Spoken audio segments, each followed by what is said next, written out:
Hey everybody, Julie Murphy here, and I am here to teach you how to become a money manifester. I've spent the last 25 plus years being a certified financial planner in one of the top companies in the country. And I want to share with you what has worked for years with the clients that I've worked with.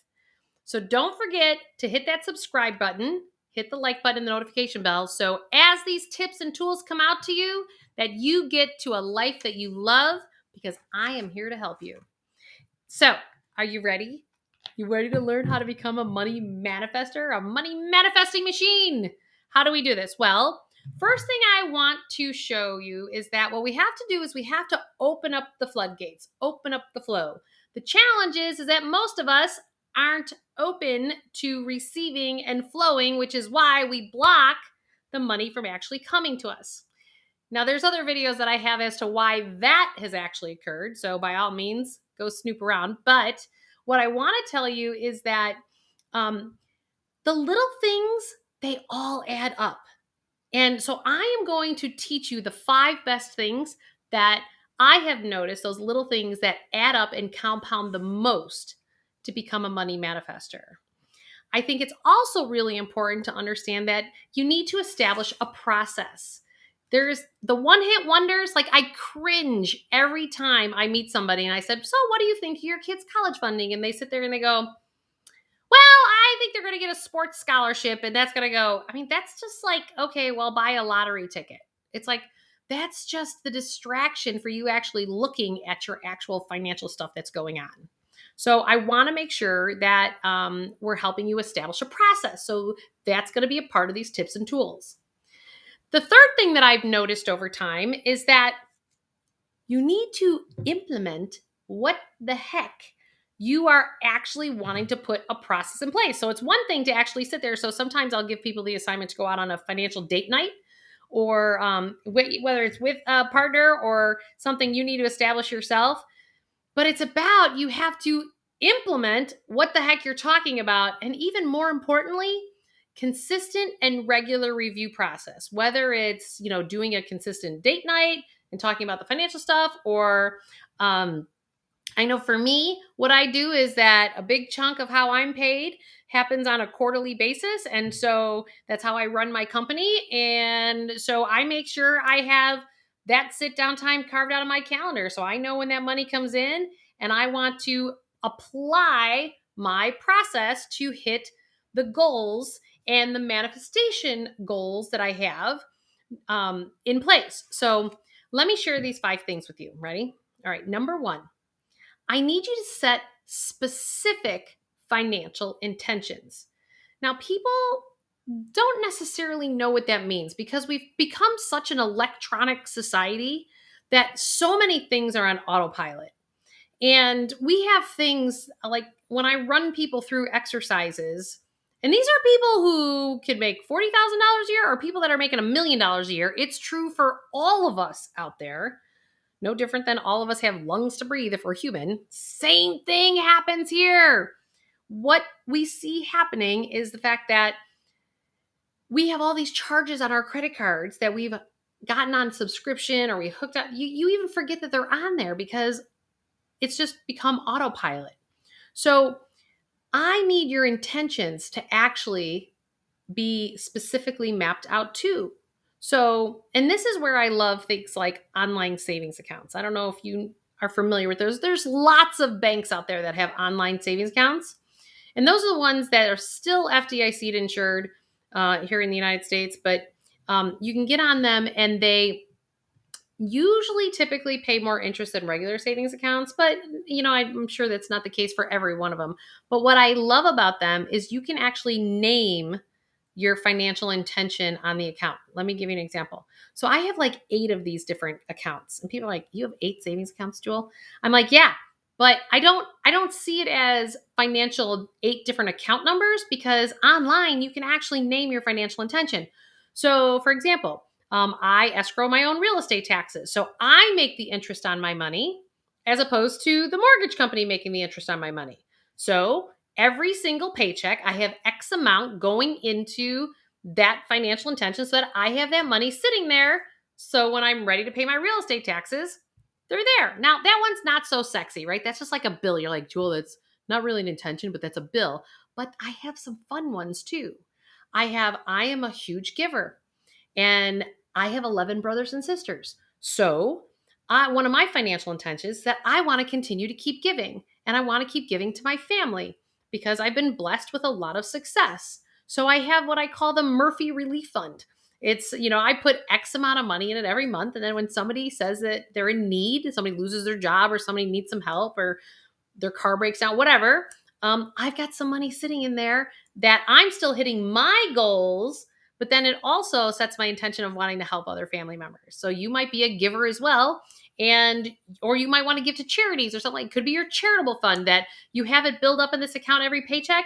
It's kind of like the old school Christmas clubs, but you can name your financial intention. It could be a big purchase that you want to make. Let's say you want to buy a new car. You paid off your old car. Well, now make your payment to yourself in this bucket, in this financial intention, going, you know what? My financial intention is that I want to start to become my own bank. I don't want to depend on a bank any longer, depending on where interest rates are at, on what my car payment is. So I'm going to start putting money when my car payment's done.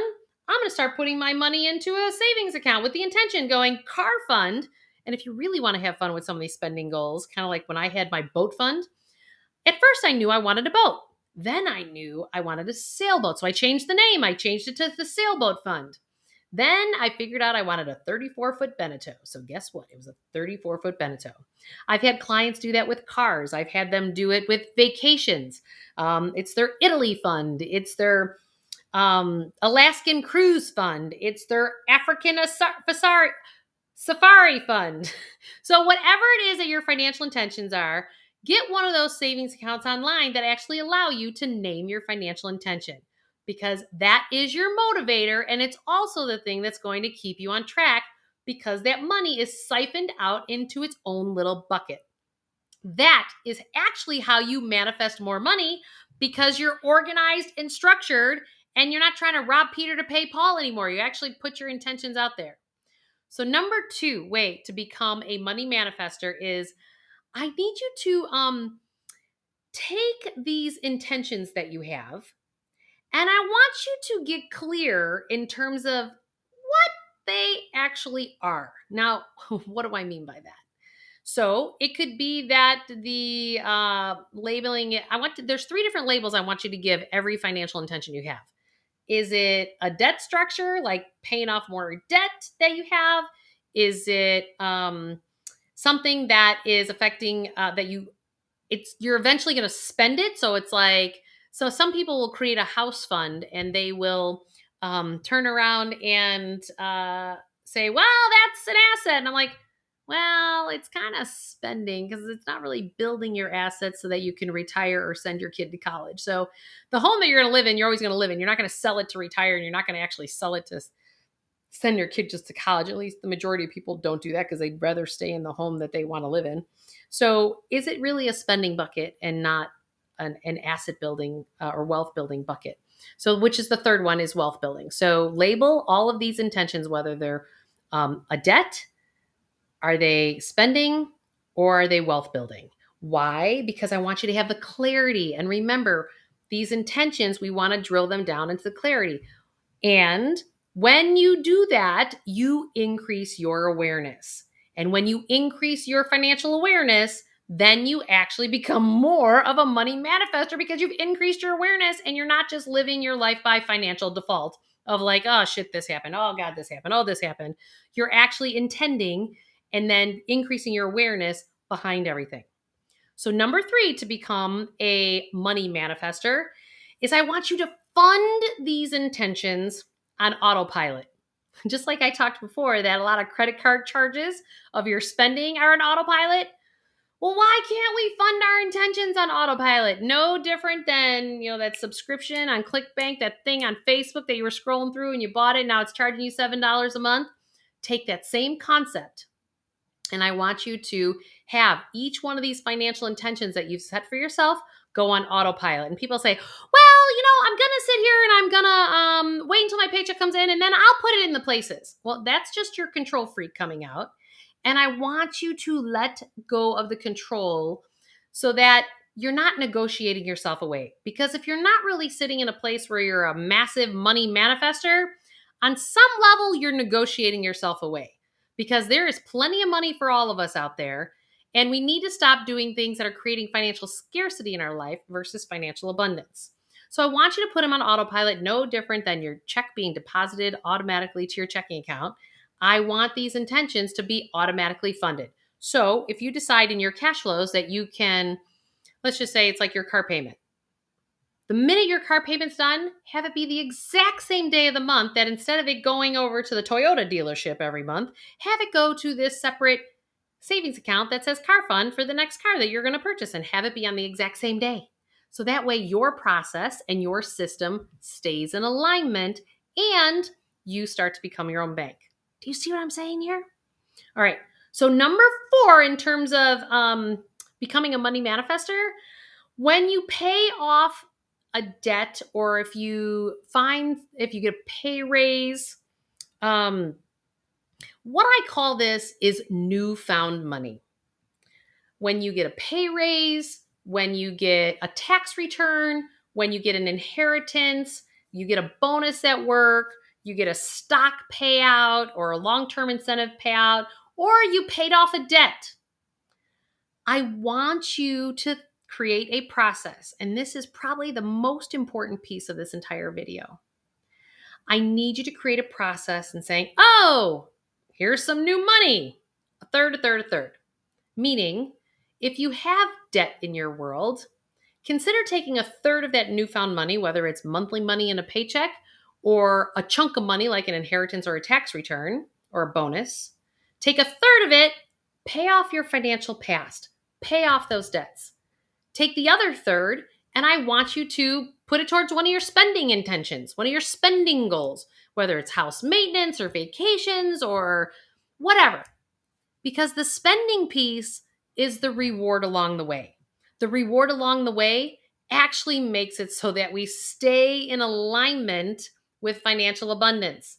If we keep holding ourselves too tight and don't reward ourselves along the way, at some juncture, you're going to use debt and you're going to create the system all over again where you're not financially abundant and you're financially scarce. And I see this at all income levels because we cannot deny ourselves along the way. Otherwise, we act out at some point because we either work things out or we act it out, and we do it through our money, through our health, and through our relationships. And then the other third is about wealth building. And your wealth building, break that down into short-term goals, mid-term goals, and long-term goals, which I have other videos on that, and you can take a look. But here to help, don't forget to hit that subscribe button, like, and the notification bell because we are going to get you to exactly a life that you absolutely love. Thanks, everybody.